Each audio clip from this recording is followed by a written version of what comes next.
आज हम बात करेंगे श्रेष्ठता की। दोस्तों, श्रेष्ठता की भावना को समझने के लिए एक कहानी सुनते हैं। ठंड के मौसम में कुछ बंदर ठिठुर रहे थे। तभी उन्हें एक जुगनू मिला। जुगनू से रोशनी आ रही थी, जैसे वो कोई उड़ता हुआ अंगारा हो। बंदरों ने जुगनू को पकड़कर सूखी लकड़ियों पर रखा और सब मिलकर उसे फूंकने लगे। शायद किसी गांव में इंसानों को देखा होगा छोटी सी चिंगारी को फूंककर आग बनाते हुए। उन्होंने भी आग लगाने का प्रयास शुरू कर दिया।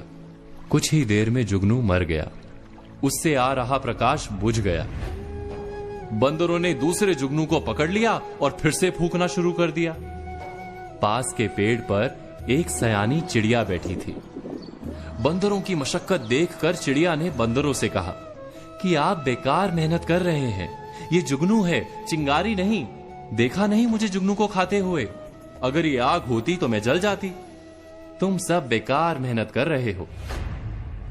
हम विचार करेंगे तो तुरंत जान पाएंगे कि हमारी भी आधी जिंदगी ऐसे ही कई प्रयासों में बीत जाती है। कोई आईने में अपना मुख देखकर अभिनेता बनने निकल पड़ता है। जीवन बीत जाता है मगर सफलता नहीं मिलती। कोई व्यवसाय करने का स्वप्न लेकर जीता है, नौकरी नहीं करता और दरिद्र रह जाता है। कोई जुए में लाखों जीतने का स्वप्न लेकर चलता रहता है और जीवन नष्ट कर देता है।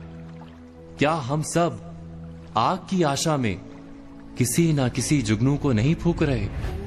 उस कहानी की चिड़िया ने जब बंदरों से कहा कि तुम सब जुगनू को फूंक कर आग नहीं लगा पाओगे, तो बंदरों ने गुस्सा होकर उस चिड़िया को मार दिया। हमें भी जब कोई कहता है कि हम जिस स्वप्न को लेकर चल रहे हैं वो मिथ्या है, तो हमारा प्रतिभाव क्या ऐसा ही नहीं होता? क्या सलाह देने वाले पर हम गुस्सा नहीं हो जाते? अब यह भी आश्चर्य है कि एक और हमें कहा जाता है मनुष्य जब कोई स्वप्न लेकर मेहनत करता है तो अवश्य सफल होता है। दूसरी ओर यह भी कहा जाता है कि सारे स्वप्न सफल नहीं होते। समय आने पर जुगनू और चिंगारी का भेद समझना आवश्यक है। इस दुविधा का उपाय क्या है? जो व्यक्ति ये कहता है कि उसे किसी के सुझाव की आवश्यकता ही नहीं, जो व्यक्ति ये मानता है कि उससे अधिक बुद्धिमान अन्य कोई है ही नहीं और उसके सारे फैसले 100% सच हैं, वही श्रेष्ठता की भावना है। इससे बंधा मनुष्य क्या वास्तव में अपने आप को जान पाता है? क्या उसके भीतर सच्चा आत्मविश्वास जन्म ले सकता है?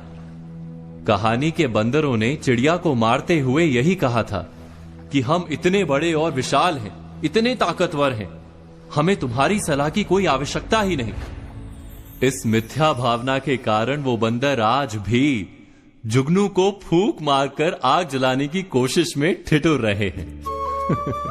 पर आज हमने बात की श्रेष्ठता पर। कल बात करेंगे प्रभाव और असफलता पर। तब तक आज कही बातों पर विचार कीजिए और कल की प्रतीक्षा कीजिए।